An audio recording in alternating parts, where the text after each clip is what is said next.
Alright, so you're about to watch this solar install video, and there's several reasons why I decided to go the route of doing a DIY install versus paying someone to do it.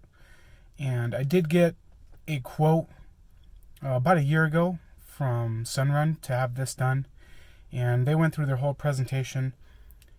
They wanted to charge me right around $28,000, and after that $28,000 you factor in your incentives, 30% tax credit, and like $1,000 Costco cash card and whatnot. So it would have, at the end, probably came down closer to 17,000.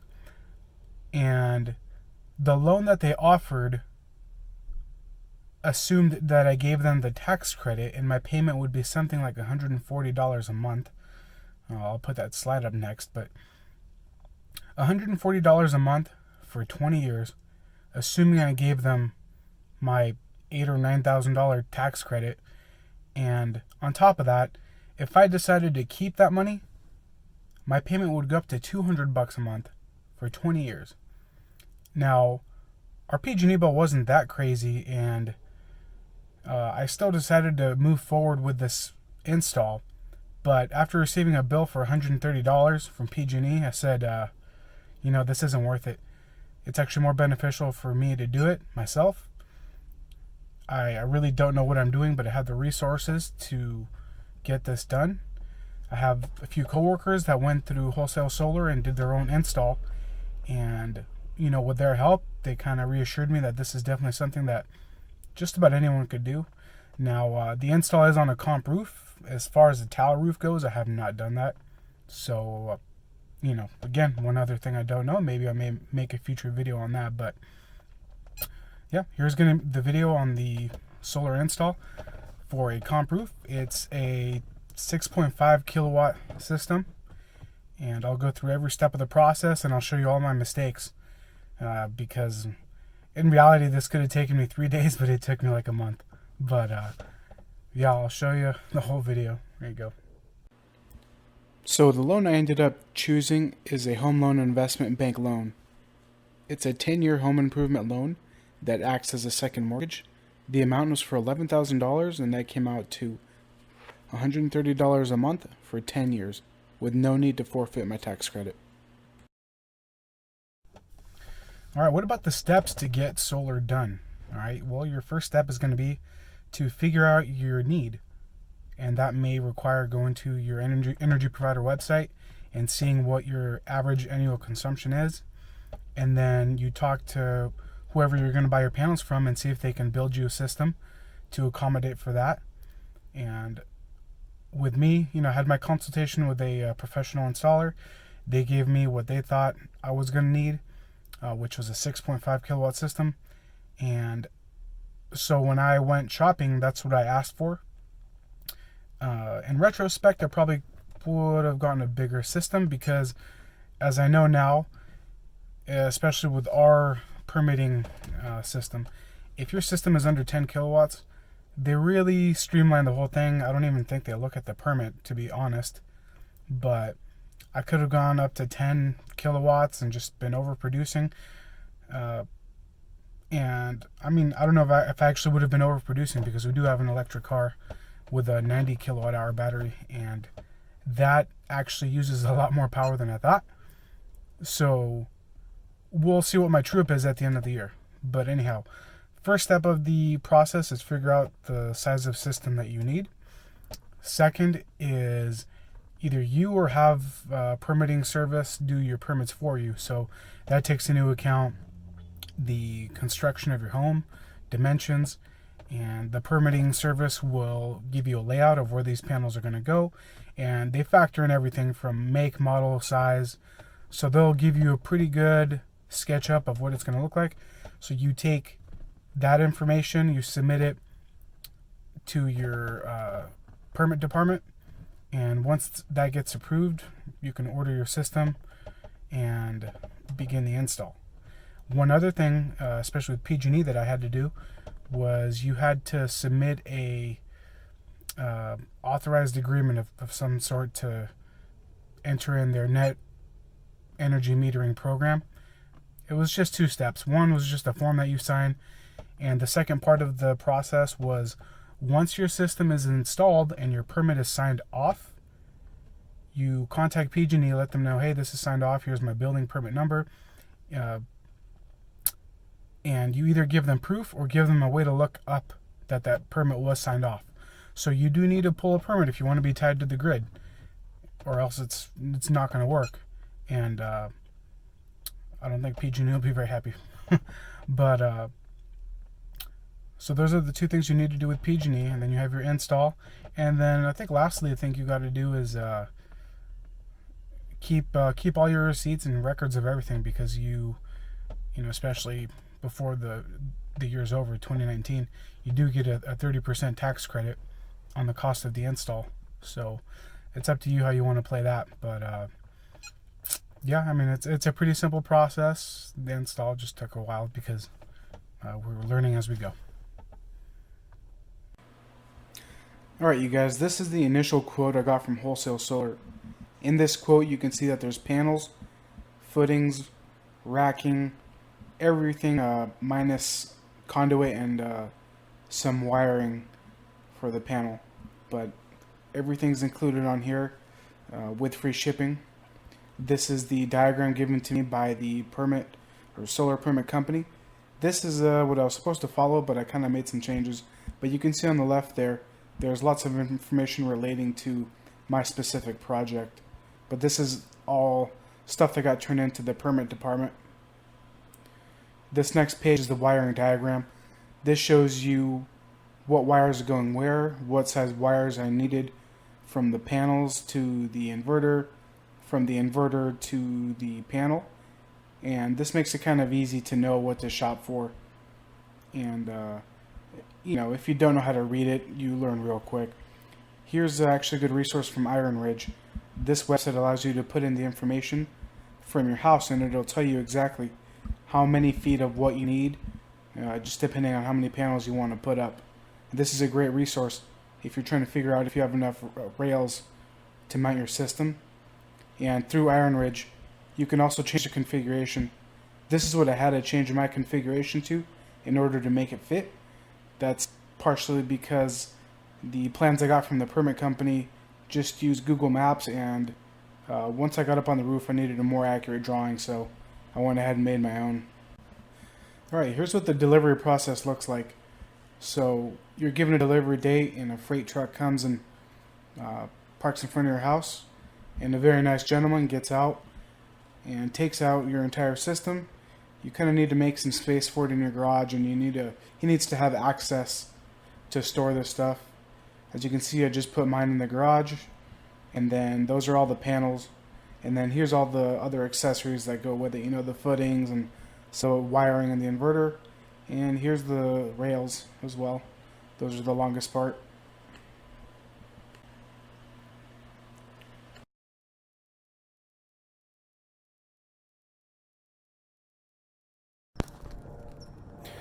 Alright, we're here on day one of DIY solar install. We have no idea what we're doing, but we're figuring this out as we go. And there's my help.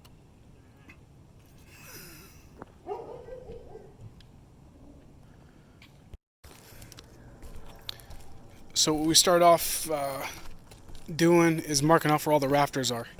I went down where the gutters are and figured out where the gutter was mounted to the rafter tails. Marked off. You can see those yellow lines. That's where the rafter tails are. And then I had my good buddy Mike come over, and I crawled up in the ceiling, put a nail through our first rafter, and from there we were able to mark and see where we needed to go from there. So I put a nail through, measured from the inside, and let Mike know where the start of the next rafter was, and so on. And the reason we did this is because, as you can see right here,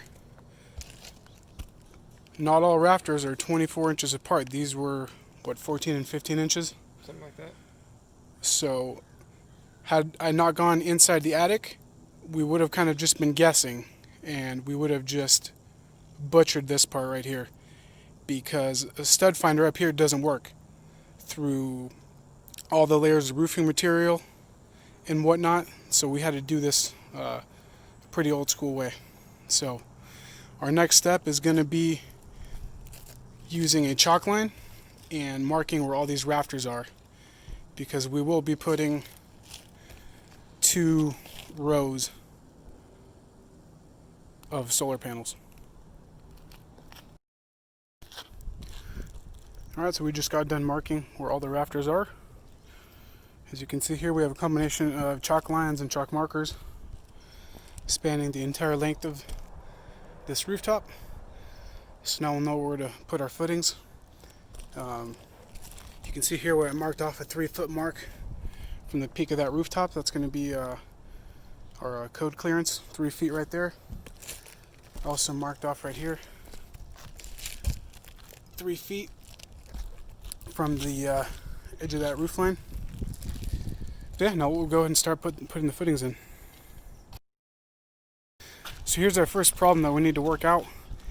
If I were to follow my 3-foot mark and use that as my guide for, to see where the edge of the panel goes, we would run into these 2 vents.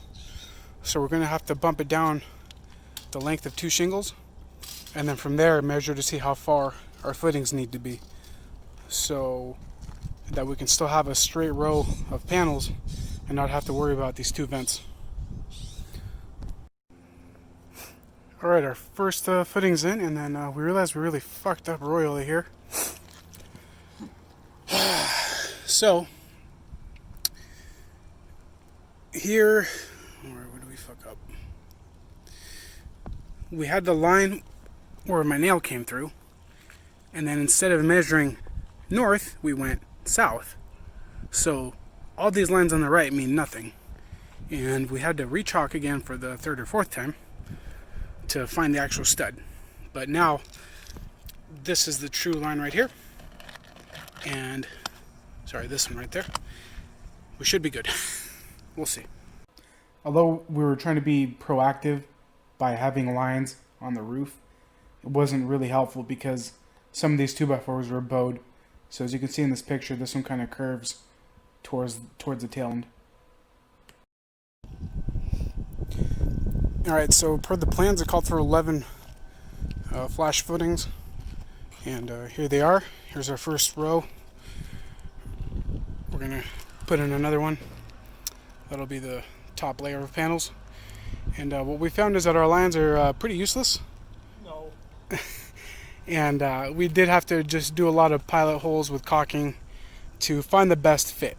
But for the most part, they're spaced apart every other rafter. And I think the plans called for 4 feet of distance between these, and I think they can go a max of 8 feet and above, but we're not going to push it to the max here. So we're gonna do 4 feet of spacing, give or take, and yeah, we'll start the next row. So we're making progress here. These second footings are going a lot faster. So here I'm marking the holes, and Mike is coming back, caulking the hole, and then putting the bolt through and lagging it into our rafter. And you can see how off our lines were, but we're working through it. Almost done with this one here. Alright, so we're done putting the footings in, and one thing we realized is that our spacing on these 2 wasn't ideal. I think we were aiming for 36 inches, and it's barely 30.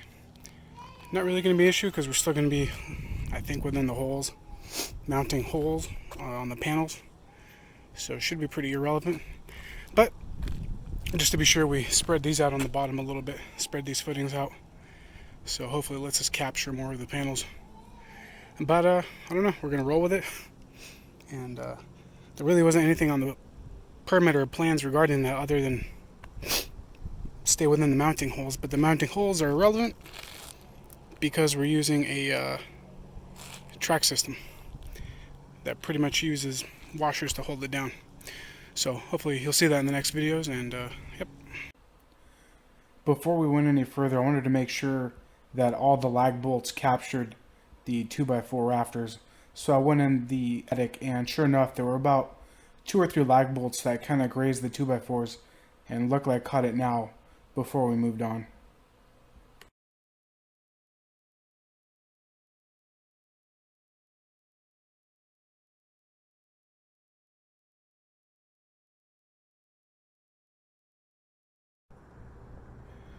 Alright, so today we're going to work on putting the rails up. We have several 14-foot pieces and 10-foot pieces, and I'm going to space them out evenly according to Iron Ridge's website as far as how far they need to be. And I'm going to try to make it work with what I have. I don't really want to order more parts, so I'll see what I can scab together up here.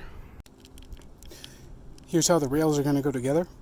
So you have this 1-foot splicing piece that goes inside of the rail, and 6 inches on either side. Obviously right now I'm kind of guesstimating, but they have self-tapping screws, so you get 2 on either side once the rail is put together.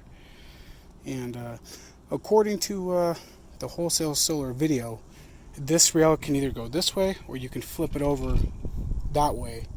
It didn't really say that it mattered too much, but the reason why I'm having them on opposite ends is because these footings were a little too closer than we wanted them to be, so I figured if I put the rails on the exterior it would allow us to capture more of those panels.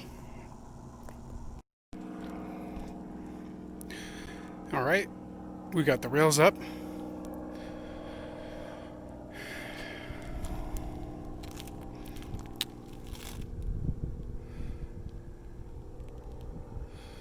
Left some tails on those just because I didn't know how much I was going to have to cut off.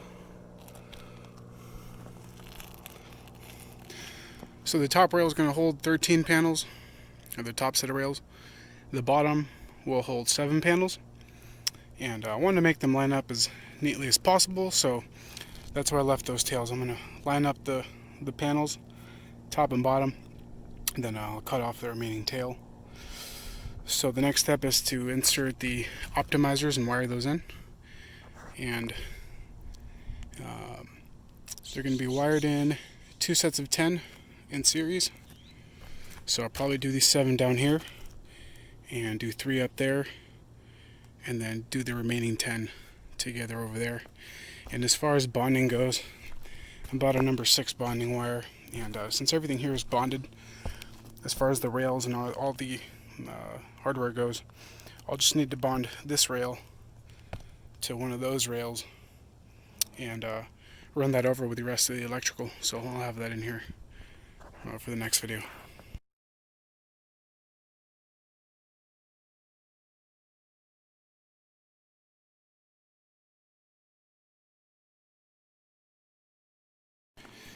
Alright, here's where we're at now. All the wiring is pretty well cleaned up. I'll clean it up a little bit more once the panels go on. But as you can see, cables are tucked away there with some cable clips. Don't know how long those are going to last. They are plastic, they will be covered, but they're already kind of looking a little flimsy, so we'll see about that. But these first 7 are wired together. Cable runs up, and then these 3 are also wired onto that same string, and then the next 10 are in a separate series. And these cables that are just laying here, they're going to eventually clip onto the panels. There's some other metal clips that go on there to clean that up.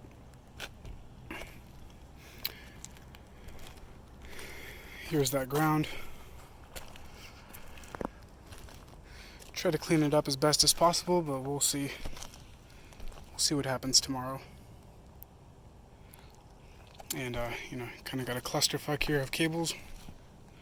But I labeled them all so I know which one's positive, which one's negative, and which string they're from. So that way when I feed it through the conduit, I won't be confused as to what's what once it plugs into the inverter. And yeah, here's the end of that number 6 bare copper wire. And per the plans, it's going to go down to a number 8. So, yeah. Alright, at this point I have the optimizers in, and I've started wiring in those optimizers in a series of 10. And as you can tell, these are already cleaned up, so the cables already ran. Here you have a positive and a negative connection. Same with here. This is where the panel eventually plugs into. This is positive, negative. And when setting up optimizers per the instructions, let me show you an example here.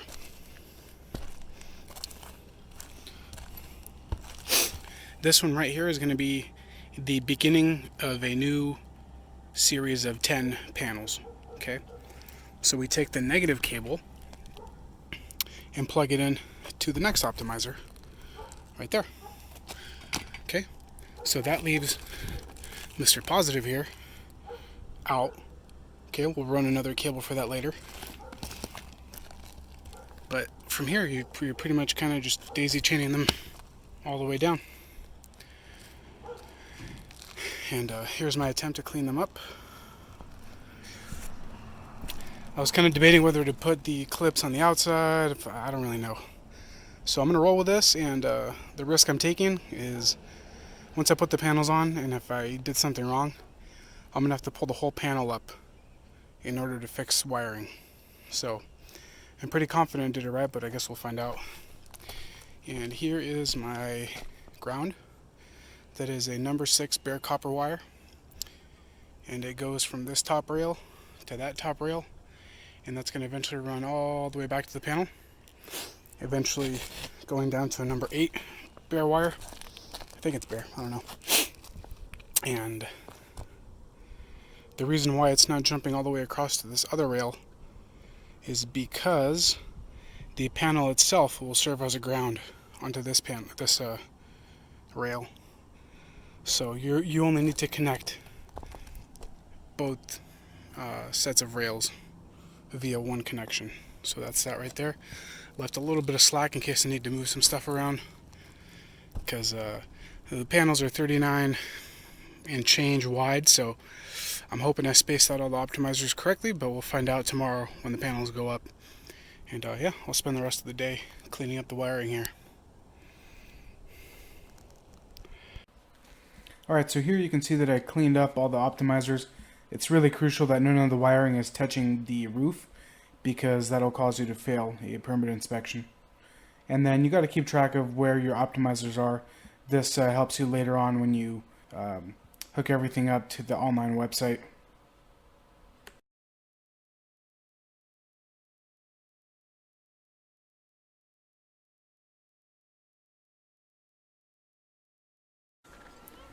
Here came one of the more awkward parts of this process, was getting the panels up on the roof. I ended up just backing up my truck to the corner of the house and just handing them up. Had a coworker come to help me get them up there. But yeah, we had 20 panels to move, and eventually we got them all up there. And then with help of some other friends, we got them all mounted using those screws with washers on them. I don't know if they're T-nut or what they're actually called, but I'll show you guys a video here of how that process was.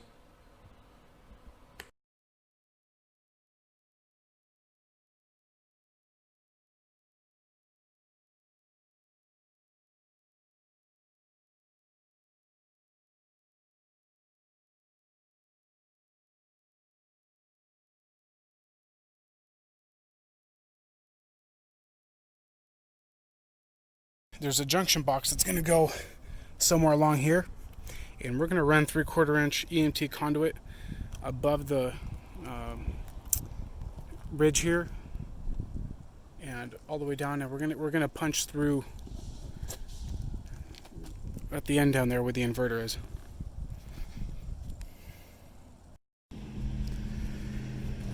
Alright, there it is. I had 2 other friends come up to help me get all these panels up. They were a little bit heavy, they're a little large, they're 39 inches by 77. They weigh about 50 pounds a pop, so it took a little work to get them up here, but we got it done. And here you can see how it is mounted to that rail. So the mounting for the ends uses this like half cylinder to kind of grab the edge of the panel. The other bolts in between the panels, they just use that washer type of head right there. It's all one piece. It's not a washer and a bolt. Or sorry. That washer is a part of that bolt. So it's not 2 separate pieces. You can kind of see it right there. Anywho, so we've got 20 panels up, and I used Iron Ridge's website to calculate the length of the rails and the number of footings that were needed, and it actually was pretty darn accurate. I was getting a little worried because I just had never done this before. But you can see here how much was left over at the end.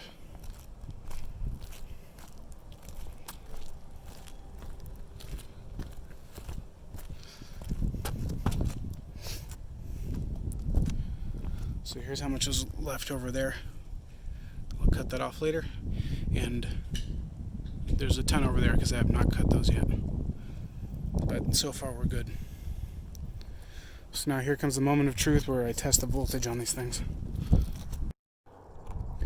Alright, so before putting the panels on, I made sure to wire the optimizers in 2 series of 10 because the most the inverter can handle in one series is 14, and being that I have 20 panels, it was easier to break it up into 2 groups of 10. So, in previous times, these panels would be cranking out their full power right now, and it would be dangerous to deal with it because the wires would be hot. But right now with the optimizers, what's happening is the optimizers are telling the panels not to produce yet. So it's not until those optimizers get wired into the inverter that the inverter says go ahead and do what you're supposed to do. So right now they're kind of producing at a limited capacity, but we're able to see that they're working. So here's my 10 panels on the east side of this setup. Okay, I've got my positive and negative.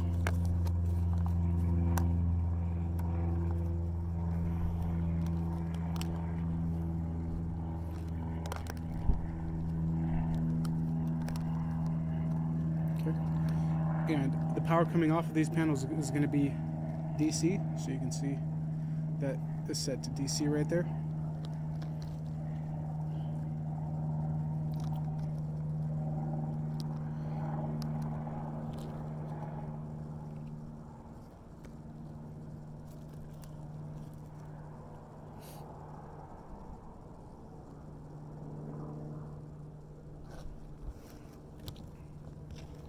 So you can see that I am producing the correct amount. Hopefully that shows up. Can you see that? Is that showing about 10? If I stop moving it, maybe. Let's try that. 10. Okay? That's what you want to see. So 2 strings of 10 panels, each one producing about 10 volts until the inverter tells them to do otherwise. So I'll test the other one right now, but we should be good. Here you can see I just used the Sawzall with the metal cutting blade to cut the ends off of my rails. And I left maybe 2 or 3 inches just because why not. But I did this at the very last step once the panels were mounted, and I knew that I did need the rest.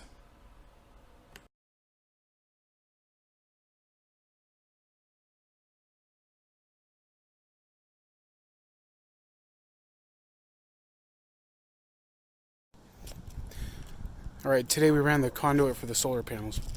You can see these footings that I put in to help hold that conduit.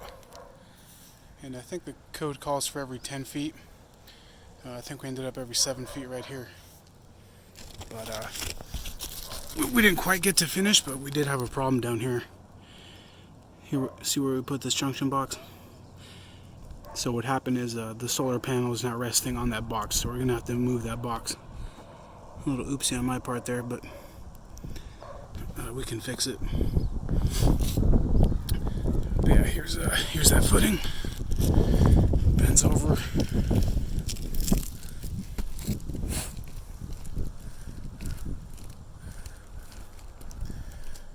And here we are, punching through to the side of the house.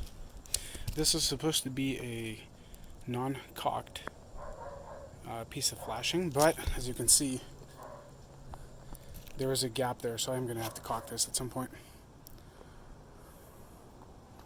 So yeah, we'll go downstairs and I'll show you the rest of the conduit.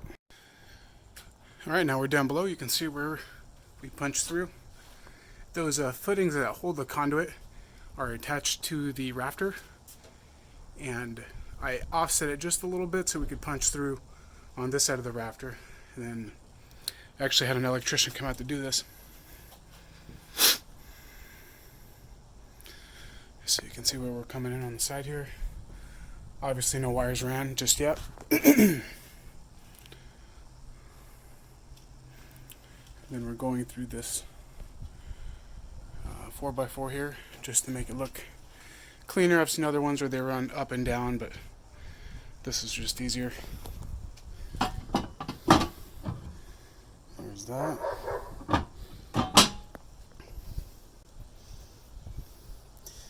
And we were running short on 3/4 inch conduit, so we had to splice some parts together, but in the end electrician made it work, and eventually it's going to punch out through there and attach down here, so that'll be a project for a future date. That's it for today.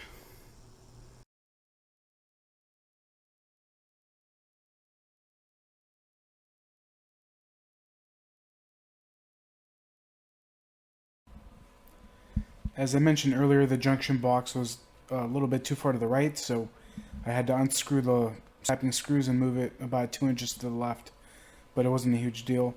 But getting these cables through the 3/4 inch conduit was a pain in the ass. It required me to get some lubricant, and you got to do it right because your whole goal is to get it nice and clean, kind of like this right here. All the cables are going in one direction, and they're being fed through the 3/4 inch conduit. And you got to be careful, it could very easily develop a knot in this process. And then once the cables pop down out of the inverter, look at this next picture. Notice the green X's. Those conduits have to be grounded. That's one thing that got me in my first permit inspection. But and also you can see where the cables pop out, out of that 3/4 inch conduit, and they get fed into the inverter, and then they move on to the AC disconnect from there. Here's the AC disconnect. Also notice the X, that is also grounded. Every single piece of EMT conduit is grounded. Alright, so I'll explain a little bit more in this next video.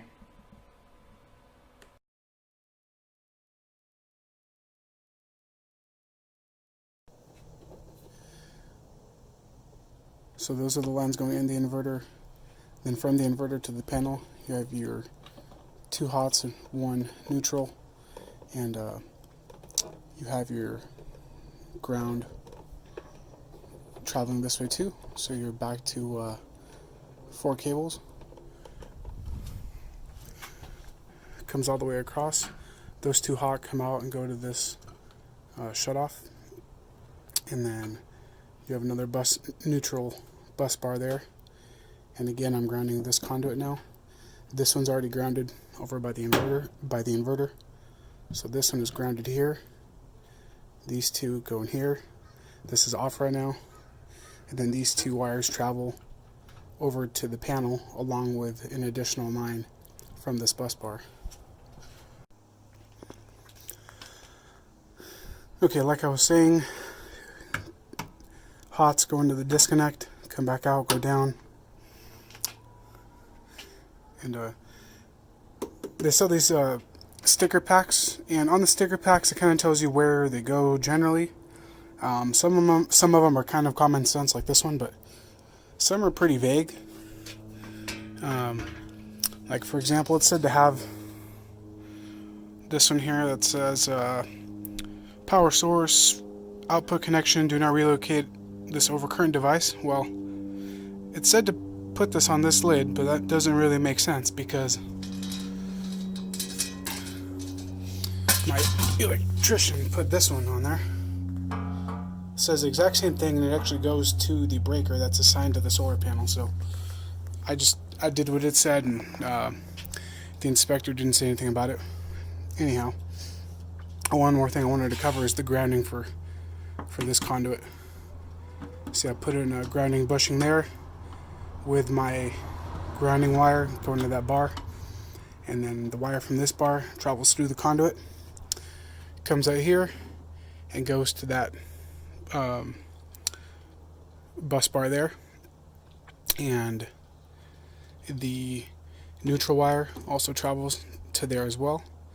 My two hot wires go into their own 40 amp breaker, and this was a 125 amp panel right here, but that got derated to a 100. In order to switch this out, the electrician had to pull the meter. As you can see, I don't have a tag here anymore. It would look something like this. So took the meter out, replaced this 125 amp breaker to a 100, and you can tell by the beefier cables this is the main breaker for the house. And yeah, that's kind of about it. So now that everything is hooked up, can I turn this on? No, not yet. I still don't have permission to operate from my energy provider. So for now, I put this in standby mode. That means technically it is turned on, but it's not producing power. So that's going to be the next step.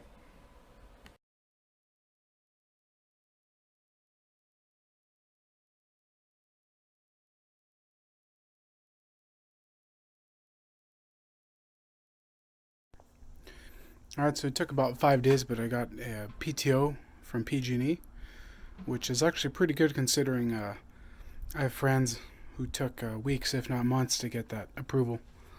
So here's the sequence to turning everything on. Power's on.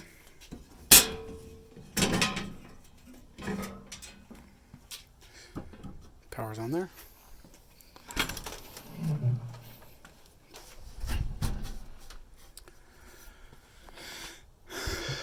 Inverter's in the on position. So you can see here,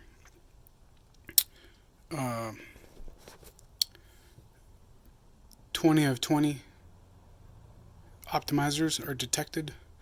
10.4 volts is my longest string right now, and if you remember from earlier videos, it's going to show 1 volt per panel per string. So there's 2 strings of 10 panels, so whichever one's putting out the most is what I'm seeing right there.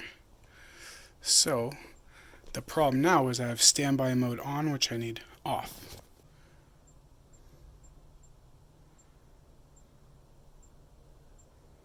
Standby mode.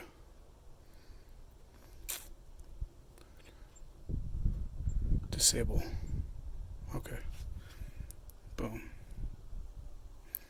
So now if we go home, so we got power flashing. Let's see what happens. Alrighty, we're back, and you can see now we're producing power. So here's my AC voltage. Here's my direct current. So here's what the inverter is picking up from the panels, 20 of 20 optimizers, and here is the AC output. So that's what's going out. So looks like it's kind of being pretty steady there.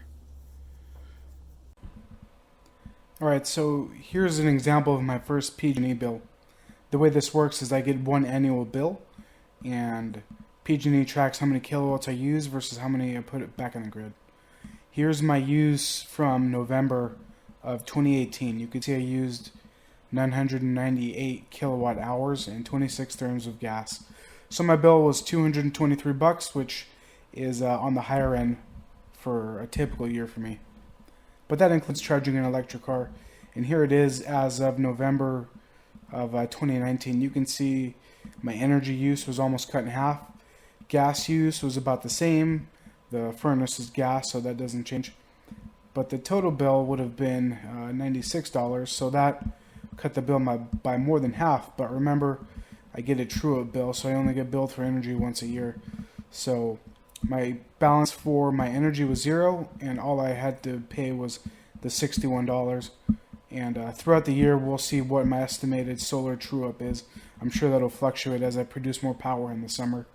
But overall, my cost for solar was after tax incentives 7432.6. So $7,500, let's call it. But compared to my Sunrun estimate, that's a savings of over $18,000. So at the end of all this, I only had two regrets, and the number one being I should have installed the bigger system. The county wouldn't have cared if I would have installed anything under 10 kilowatts. And the second thing is more caulk on my footings. I haven't had any issues in the rain, but in retrospect, I mean, it doesn't hurt just to dump a ton more caulk where those lag bolts are going in. But that's it so far.